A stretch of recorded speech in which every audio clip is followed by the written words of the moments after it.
तो बेटा 10th class का अपना फर्स्ट चैप्टर है, पहला अध्याय है, इसको बोलते हैं हम रासायनिक अभिक्रिया एवं समीकरण। ठीक, देखो बेटा, अब इस चैप्टर को पूरा अच्छे से पढ़ने से पहले इसका एक इंट्रोडक्शन हो जाए, समझ लेते हैं कह क्या रहा है। रासायनिक अभिक्रिया बोल रहा है और फिर बोल रहा है समीकरण। तो बेटा हमें सबसे पहले समझना पड़ेगा ये रासायनिक अभिक्रिया होती क्या है और फिर समीकरण की बात करेंगे। बेटा रासायनिक अभिक्रिया का मतलब है किसी भी दो चीजों का आपस में जुड़कर एक नई चीज बन जाना, या किसी एक चीज का टूटकर जिन भी चीजों से वो बनी थी उन चीजों में बट जाना, वो भी रासायनिक अभिक्रिया के द्वारा ही रासायनिक अभिक्रिया कहलाता है। जैसे केमिकल चेंज आप इसे इंग्लिश में कह सकते हो। ठीक, कुछ उसके उदाहरण देखते हैं। आपके दूध से दही बन जाना, जब आपने दूध के अंदर क्या मिलाया, थोड़ा सा दही, जामन, मट्ठा, जो भी आपके इलाके में इस चीज को कहा जाता है, उससे जो निकल कर आया वो क्या निकल कर आया, दही। ये एक रासायनिक अभिक्रिया थी। आपके दूध का फट जाना, जैसे आपने दूध में नींबू डाला, दूध फटा, पनीर बना। ठीक, समझ में आया। ऐसे ही और कई चीजें आप देख सकते हो कि दो चीजों के मिलने से या किसी एक चीज के टूटने से दो चीजें आपको प्राप्त हो जाती हैं बेटा, वो रासायनिक अभिक्रिया कहलाती है। ठीक है, ऐसे बहुत उदाहरण है जो कि अभी हम आगे पढ़ने वाले हैं। ठीक बेटा, इस चैप्टर को पढ़ने के लिए आपको आपकी 9वीं क्लास के अंदर मिले हुए ज्ञान का पूरा इस्तेमाल करना है। क्या पूरा इस्तेमाल करना है? क्या ज्ञान मिला था कि बेटा उसके अंदर हमने ये पढ़ा था 9वीं क्लास के अंदर कि hydrogen, helium, lithium, beryllium, boron, carbon, neon. बेटा ये जो जितनी भी चीजें मैं आपको बोल रहा हूँ ये तत्व है। क्या है? तत्व है। जैसे कार्बन एक तत्व है, ऑक्सीजन एक तत्व है, नाइट्रोजन एक तत्व है ना, हाइड्रोजन एक तत्व है। ठीक है, और ऐसे ही हीलियम एक तत्व है, प्लेटिनम एक तत्व है, गोल्ड एक तत्व है, चांदी एक तत्व है, सोना एक तत्व है, तांबा एक तत्व है, एल्युमिनियम एक तत्व है। ठीक है, तो जो ये तत्व है बेटा, इन सब तत्वों का नाम और साथ में उनका सिंबल, मतलब जैसे कि ऑक्सीजन को हम कहते हैं O, क्या लिखा है यहाँ O, तो इसका मतलब ऑक्सीजन समझना। H तो इसे आप हाइड्रोजन समझना। Zn तो मतलब जिंक, तो आप इसे जिंक समझना। तो ये चीजें बेटा हमें पता होनी चाहिए। अगर आपको नहीं पता है तो जो मैं आपको बताता जाऊं आप उसे याद करते चले जाना, हाथों हाथ मेहनत करना बेटा, तभी 10वीं में अच्छे नंबर आएंगे। तो मैंने आपको बोल दिया Zn जिंक होता है तो आप याद कर लो, H हाइड्रोजन होता है तो आप याद कर लो, O ऑक्सीजन होता है तो आप याद कर लो। आसान आसान बताऊंगा, मुश्किल बाद में बताऊंगा। ठीक, अब ये रासायनिक समीकरण क्या है, जिसे हम केमिकल इक्वेशन कहते हैं। रासायनिक समीकरण का मतलब होता है बेटा किसी भी रासायनिक अभिक्रिया को, जो अभिक्रिया हो रही थी उस अभिक्रिया को लिख देना। क्या लिख देना ही रासायनिक समीकरण कहलाता है। देखो जैसे मैग्नीशियम एक तत्व है, एक मेटल है, एक धातु है। धातु अधातु पढ़ा था ना हमने, तो धातु है, उसको ऑक्सीजन जो है कि गैस है के साथ मिला दिया, और जब वो दोनों आपस में मिले, मैग्नीशियम और ऑक्सीजन के मिलने से जो आपको मिला, तो जो बेटा जो आपस में मिलता है उसे अभिकारक बोलते हैं। क्या बोलते हैं? अभिकारक बोलते हैं, इंग्लिश में रिएक्टेंट बोलते हैं। और जो मिलता है उसे उत्पाद या इंग्लिश में प्रोडक्ट बोलते हैं। तो मैग्नीशियम और ऑक्सीजन के मिलने से हमें जो प्राप्त हुआ वो है मैग्नीशियम ऑक्साइड। क्या समझ में आया? मैग्नीशियम ऑक्साइड मिला। ठीक है बेटा, इसको हम बोलते हैं लेफ्ट हैंड, उल्टा हाथ, और इसे क्या बोलते हैं? राइट हैंड, क्योंकि ये राइट हैंड की तरफ है। ठीक है, एक बात समझ में आ गई। तो इनको बेटा लिख देना, इनको लिख देना, क्या है? रासायनिक समीकरण है। लेकिन बेटा आपने तो बोला था, मैंने क्या बोला था बेटा, इनके सिंबल होते हैं, तो हम ऐसे ही नहीं लिखते, हम बेटा इनके सिंबल लिखते हैं, तब एक रासायनिक अभिक्रिया पूरी होती है। जैसे कि मैग्नीशियम को लिखते हैं Mg और ऑक्सीजन को लिखते हैं O2, तो Mg और O2 मिलते हैं तो मिलकर बनता है MgO, और इस क्या बोलते हैं हम? मैग्नीशियम ऑक्सीजन से मिला तो मिला मैग्नीशियम ऑक्साइड। ठीक है, जब धातु ऑक्सीजन से मिलती है तो धातु ऑक्साइड मिलता है। When metal reacts with oxygen we get metal oxide. बात समझ में आई? अगली चीज देखो बेटा, ये संतुलित रासायनिक अभिक्रिया यहाँ लिखा हुआ है, ये है क्या? तो ये देखो बेटा, एक संतुलित रासायनिक अभिक्रिया का या महत्व, रासायनिक समीकरण का महत्व क्या है बेटा? इसका मतलब है कि हमारे जितने परमाणु बेटा, क्योंकि दो परमाणु मिलकर एक नया अणु बनाते हैं। दो एटम मिलते हैं तो एक नया मॉलिक्यूल बनता है। जैसे बेटा O2 ऑक्सीजन, दो O से मिलकर O2 बनता है। पानी, दो हाइड्रोजन और एक ऑक्सीजन H2O पानी बनता है। ठीक, तो याद रखना बेटा, जब रासायनिक अभिक्रिया हो तो वो संतुलित होनी चाहिए। संतुलित मतलब जितने एटम यहाँ पर जुड़े, जितने अणु यहाँ पर जुड़े, उतने ही अणु हमें यहाँ पर भी मिलने चाहिए। देखो बेटा, यहाँ पर मैग्नीशियम के कितने अणु हैं? कुछ नहीं है, तो मतलब एक है। और यहाँ पर ऑक्सीजन के कितने हैं? दो। और यहाँ पर मैग्नीशियम का कितना है? एक है। तो कोई बात नहीं, काम चल रहा है। लेकिन यहाँ ऑक्सीजन का कितना है? एक। लेकिन यहाँ पर कितना है?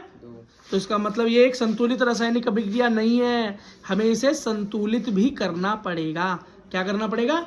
संतुलित भी करना पड़ेगा। तो इसे संतुलित करने का तरीका क्या है कि बेटा यहाँ पर अगर मेरा ऑक्सीजन 2 है तो यहाँ भी ऑक्सीजन को 2 करना पड़ेगा, तो हम इसके नीचे 2 नहीं जोड़ सकते।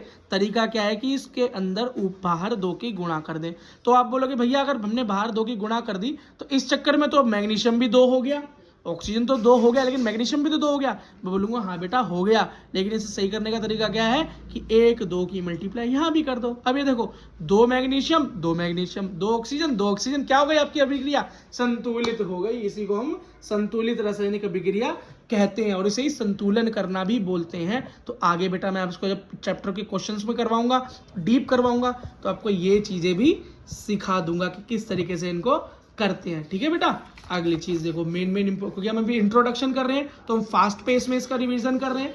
ठीक है, और जब डीप पढ़ेंगे तो इसके एक एग्जाम्पल को ढंग से समझाएंगे। तो बेटा अब हमें समझना है कि रासायनिक अभिक्रिया कितने प्रकार की होती हैं, टाइप ऑफ केमिकल रिएक्शन। तो बेटा कई तरह की होती है, उनमें से पहला तरीका है संयोजी अभिक्रिया। संयोजी को बोलते हैं इंग्लिश में कॉम्बिनेशन रिएक्शन।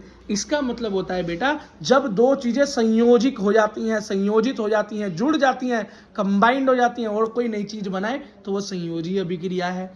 क्या है? संयोजी अभिक्रिया। जैसे बेटा यहाँ पर एक उदाहरण दे रखा है CaO। CaO का मतलब है calcium oxide, calcium plus oxide क्या हो गया? Calcium oxide.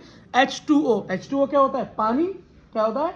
पानी। तो जब कैल्शियम ऑक्साइड बेटा पानी से मिलता है तो हमें क्या मिलता है? CaOH2, CaOH2 मिलता है। कैल्शियम हाइड्रोजन ऑक्साइड बोलेंगे इसे। क्या बोलेंगे? कैल्शियम, H से हाइड्रोजन, O से ऑक्साइड बोलेंगे इसे। और बेटा इसी को क्या बोलते हैं? बुझा हुआ चूना। क्या बोलते हैं? बुझा हुआ चूना। तो आपसे कोई पूछे, क्योंकि ये बेटा ये बहुत इंपॉर्टेंट रिएक्शन है, 10वीं क्लास में कई बार पूछी जा चुकी है बोर्ड में, कि आप बुझा हुआ चूना किस प्रकार बनाओगे या बुझे हुए चूने की क्या रिएक्शन होती है। तो जब चूने को आप मिलाते हो ना, नॉर्मल चूने को पानी से मिला देते हो तब बुझा हुआ चूना मिलता है। और बेटा याद रखना, अगर चूने में आप पानी डाल दो तो इतनी तेज उसके अंदर से ऊर्जा निकलती है, गर्मी निकलती है कि आपका हाथ भी जला दे। अब तो बेटा आजकल तो सफेदी होना बंद हो गई है, पहले चूने से सफेदी होती थी। तो जब चूने के बाल्टी में बेटा पानी मिलाते थे और उसको हाथ से मिलाते थे तो सफेदी करने वालों के हाथ तक जल जाते थे। आप इस बात को अपने पापा से कंफर्म करें, अपनी दादा या दादी से कंफर्म कर लें। ठीक है बेटा, और आज जरूर कंफर्म करना, तब मजा आएगा। बेटा अगली, अभी ये समझा दी ना मैंने कॉम्बिनेशन रिएक्शन। बेटा अगली होती है हमारी वियोजी अभिक्रिया। क्या? वियोजन अभिक्रिया, जिसको अपघटन भी बोलते हैं। क्या? अपघटन भी बोलते हैं, और इंग्लिश में इसे बोलते हैं डीकॉम्पोजिशन। बेटा डीकॉम्पोजिशन का मतलब क्या है? कंपोजिशन का उल्टा या कॉम्बिनेशन का उल्टा। मतलब संयोजन में जुड़ जाना तो वियोजन में अपघटित हो जाना, टूट जाना। इसका मतलब जब एक चीज टूटे और दो चीजों में बदल जाए, दो चीजों में जिनसे वो मिलकर बनी थी वही बन जाए। जैसे कि CaCO3 calcium carbonate, CaCO3 calcium होता है कैल्शियम। ठीक है, अब बेटा इसको हम चूना पत्थर भी बोलते हैं। क्या बोलते हैं? चूना पत्थर। क्या? चूना पत्थर। अब चूना पत्थर जब टूटता है, जब इसके अंदर वियोजन अभिक्रिया होती है, डीकम्पोजिशन हो, तो क्या बनता है? तो CaO कैल्शियम ऑक्साइड अलग हो जाता है और CO2 मतलब कार्बन डाइऑक्साइड अलग हो जाती है। ये इसका उदाहरण हो गया बेटा। ठीक है, अब एक और चीज जरा समझ लें हम। हाँ, अब बेटा अगली अभिक्रिया है, उसे हम बोलते हैं विस्थापन अभिक्रिया, डिस्प्लेसमेंट रिएक्शन। क्या? Displacement reaction. बेटा इसके अंदर ऐसा होता है कि जब भी अभिक्रिया हो रही होती है और उसके अंदर दो तत्व आपस में मिलते हैं और एक तीसरा बनता है, तो बेटा इस जिसके अंदर एक तत्व जो ताकतवर हो कमजोर को हटाकर उसके स्थान पर अब खुद आ जाए तो उसे विस्थापन बोलते हैं, डिस्प्लेसमेंट बोलते हैं। और डिस्प्लेस का मतलब ही क्या होता है, अपनी जगह छोड़कर दूसरी जगह पर पहुंच जाना, पोजीशन में चेंज होना ही डिस्प्लेसमेंट या विस्थापन कहलाता है। हम बेटा फिजिक्स में पढ़ के आए हुए हैं। तो देखो ये एक रिएक्शन हो रही है Fe+CuSO4। Fe होता है लोहा, क्या होता है, लोहा, आयरन, और Cu होता है कॉपर, और ये sulphate, SO sulphur plus oxygen sulphate. तो बेटा धीरे धीरे जब 10वीं अब पढ़ते जाओगे तो इन चीजों को लिखते रहोगे, बार बार पढ़ते रहोगे तो आपको याद हो जाएगा कि Cu कॉपर, SO सल्फेट, तो ये कॉपर सल्फेट के साथ जब मिलता है तो लोहा क्या करता है, कॉपर को हटाकर उसका स्थान खुद ले लेता है और ये क्या बन जाता है, आयरन सल्फेट बन जाता है। यहाँ कॉपर सल्फेट की जाता है तो अब ये आयरन सल्फेट बन गया, और कॉपर बेचारा दूर खड़ा देखता रहता है, क्यों, कमजोर था। मान लो बेटा कमजोर एक डेस्क पे बैठा हुआ था, ताकतवर आएगा, क्या करेगा, चल बैठ, मेरी जगह से हटाया और कॉपर को अलग कर दिया। तो बेटा इसको विस्थापन अभिक्रिया बोलते हैं। मैं आपको रिएक्टिविटी सीरीज सिखाऊंगा बेटा, जिसके अंदर मैं आपको बताऊंगा कि ताकतवर कौन होता है और कमजोर कौन होता है। वैसे 9th क्लास में रिएक्टिविटी सीरीज थी, हटा दी गई। अगली होती है बेटा द्विविस्थापन अभिक्रिया। द्विविस्थापन अभिक्रिया का मतलब होता है जिसके अंदर, द्वि का मतलब दो, डबल डिस्प्लेसमेंट, जिसके अंदर बेटा वही अभिक्रिया है, विस्थापन हो, लेकिन इस बार दो चीजों का विस्थापन हो। पहले एक को उठाकर अलग कर दिया था ताकतवर ने, अब दो चीजें अपनी जगह बदलेंगी, दो चीजें, दो तत्व अपनी जगह को बदल देंगे। बेटा हम एग्जाम्पल देखें, Na2SO4, Na होता है सोडियम, क्या होता है बेटा, सोडियम, और SO सल्फेट होता है, हमको याद है। तो सोडियम सल्फेट को जब मैं जोड़ दूं किससे, BaCl2, Ba होता है, क्या होता है, बेरियम, क्या होता है, बेरियम, या और अगला होता है Cl, क्या है, क्लोराइड, Cl को क्लोरीन बोलते हैं। तो जब दोनों मिलते हैं तो उसको बेरियम क्लोराइड बोलते हैं। तो याद रखना बेटा, जब ये दोनों मिलते हैं तो सोडियम बेरिलियम को हटाकर उसकी जगह ले लेता है, और बेरिलियम हटकर मजबूरी में वहां आ जाता है जहां पर सोडियम था। तो क्या बन जाएगा, अब बेरियम सल्फेट बन जाएगा, जो कि पहले सोडियम सल्फेट था, और अगला जो कि बेरियम क्लोराइड था, अब वो सोडियम क्लोराइड बन जाएगा। यहां देखो दो चीजों ने अपनी जगह बदली, तो ये द्विविस्थापन अभिक्रिया हो गई। बात समझ में आ गई, ठीक है बेटा। अगली देखो, उपचयन एवं अपचयन। क्या बेटा, उपचयन एवं अपचयन, ऑक्सीडेशन एंड रिडक्शन। बेटा समझो, ऑक्सीजन जहां पर जुड़ जाए, ऑक्सीजन जहां जुड़ जाए वो होता है उपचयन। क्या होता है, उपचयन। और जहां पर ऑक्सीजन हट जाए, और यहां पर ऑक्सीजन हट जाए, वो होता है अपचयन। क्या होता है, अपचयन। एक चीज और समझ लो बेटा, जहां पर ऑक्सीजन जुड़ जाए तो हो जाता है उपचयन, ठीक, ऑक्सीडेशन। बेटा वहां पर जब भी ऑक्सीजन जुड़ेगा तो हाइड्रोजन हट जाएगा, हाइड्रोजन हट जाएगा। हाइड्रोजन पसंद नहीं करता ऑक्सीजन को, ठीक है, ऐसा याद रखना कि हाइड्रोजन क्या करेगा, हट जाएगा। तो अगर ऑक्सीजन जुड़ता हुआ ना दिखाई दे लेकिन हाइड्रोजन हटता हुआ दिखाई दे जाए, तभी भी उसे हम ऑक्सीडेशन या उपचयन बोलेंगे। और अपचयन क्या है, जिसके अंदर ऑक्सीजन हट जाए, और जब ऑक्सीजन हट जाएगा तो कौन आएगा फिल्म में, हाइड्रोजन आ जाए। तो अगर ऑक्सीजन हटता हुआ ना दिखाई दे लेकिन हाइड्रोजन जुड़ता हुआ दिखाई दे जाए तो समझ लेना वो अपचयन है। एक जरा एग्जांपल देख लेते हैं इसका, उपचयन का, ऑक्सीडेशन का। तो देखो कॉपर है, कॉपर की O2 ऑक्सीजन से क्या रिएक्शन होगी, क्या बना, कॉपर ऑक्साइड बना। क्या बना, कॉपर ऑक्साइड बना। तो देखो कॉपर के साथ ऑक्सीजन जुड़ गई, तो इसे मैं क्या बोलूंगा कि क्या हो गया, क्या हो गया, उपचयन हो गया। क्या हो गया, उपचयन हो गया। या अगर अब अगली कंडीशन क्या है, इसके अंदर क्या हुआ, CuO मतलब कॉपर ऑक्साइड में हाइड्रोजन जुड़ा, और अब क्या हुआ, ऑक्सीजन हट गया, और ऑक्सीजन ने क्या बना लिया, H2O पानी बना लिया। अब कॉपर से ऑक्सीजन हट गया तो ये क्या हुआ, ऑक्सीजन का हटना अपचयन हो गया, रिडक्शन हो गई। समझ में आया, ठीक है बेटा। अब एक ऐसी रिएक्शन होती है जिसे रिडॉक्स कहते हैं। क्या कहते हैं, रिडॉक्स रिएक्शन कहते हैं। बेटा एक ऐसी अभिक्रिया, एक ऐसी अभिक्रिया जिसके अंदर उपचयन भी हो रहा हो और अपचयन भी हो रहा हो, जब ये दोनों काम एक साथ हो रहे हो उसे हम रिडॉक्स रिएक्शन कहते हैं। देखो बेटा ये कंडीशन देखो, CuO मतलब कॉपर ऑक्साइड, H2 मतलब हाइड्रोजन से जब जुड़ता है तो देखो क्या होता है, ऑक्सीजन हट जाती है, खाली कॉपर रह जाता है, और इस H2O के साथ क्या जुड़ जाता है, ऑक्सीजन जुड़ जाता है, तो पानी बन जाता है। एक जगह तो ऑक्सीजन हटा तो क्या हो गया, अपचयन, और दूसरी जगह जुड़ गया तो क्या हो गया, उपचयन। मतलब ऑक्सीडेशन भी हो गया और रिडक्शन भी हो गया, तो ये रिडॉक्स रिएक्शन हो गई। बात समझ में आ गई? जिसमें दोनों हो जाए तो वो रिडॉक्स कहलाती है। अब बेटा कुछ लास्ट चीजें देख लो। सबसे पहली चीज है संक्षारण।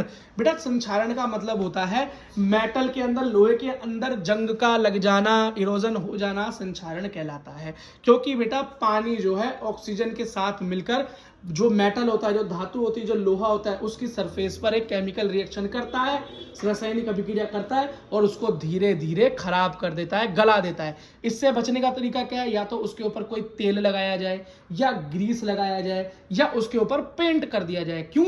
जब बेटा पेंट से वो लोहा कवर हो जाएगा तो पानी उस लोहे की सरफेस से टकरा ही नहीं पाएगा, पेंट से टकरा कर निकल जाएगा और आपका लोहा लंबे समय तक चल पाएगा। अगला देखो विकृत गंधिता, इसको रेंसिडिटी बोलते हैं। भाई विकृत गंधिता का मतलब होता है कि जो खाने का सामान होता है, जिसके अंदर तेल और वसा का इस्तेमाल हो, घी का इस्तेमाल हो, तेल का इस्तेमाल हो, रिफाइंड का इस्तेमाल हो, अगर बेटा वो कुछ देर के लिए या ज्यादा टाइम के लिए ऑक्सीजन के संपर्क में आ जाए तो ऑक्सीजन उसके साथ एक ऐसी रिएक्शन करती है जिससे उसके अंदर एक गंदी गंध आ जाती है, विकृत गंध आ जाती है। आपने कभी देखा होगा कि आपके जो बर्तन वगैरह हो जिसमें घी रखा हो, उसको कभी सूंघ के देखो, वो खुला रह जाए तो बड़ी गंदी महक मारता है। या कभी कोई ऐसी चीज का पैकेट जो आप खा रहे हो वो कुछ दिन खुला रह जाए, जब आप देखोगे उसके अंदर बड़ी गंदी स्मेल आएगी। या कभी दुकान से ले आए हो जिसके अंदर हल्की लीकेज हो रही हो तो सब खाओगे तो स्मेल गंदी आएगी, उसे ही बेटा विकृत गंधिता बोलते हैं। इससे बचने का तरीका क्या है कि बेटा उस खाने की चीज का ऑक्सीजन से संपर्क हटा दिया जाए। कैसे हटा सकते हो? उसके अंदर ऐसी गैस भर दो कि ऑक्सीजन हो ना, नाइट्रोजन गैस भर दो, पूरी तरीके से सील पैक कर दो। इसलिए आपके चिप्स के पैकेट और खाने के पैकेट कैसे होते हैं? हवा से भरे होते हैं और उसमें अच्छे से सील होती है। उसके अंदर हवा कौन सी होती है? ऑक्सीजन नहीं होती, नाइट्रोजन गैस भर देते हैं उसके अंदर। समझ गए? इसी के साथ बेटा चैप्टर का रिवीजन कंप्लीट।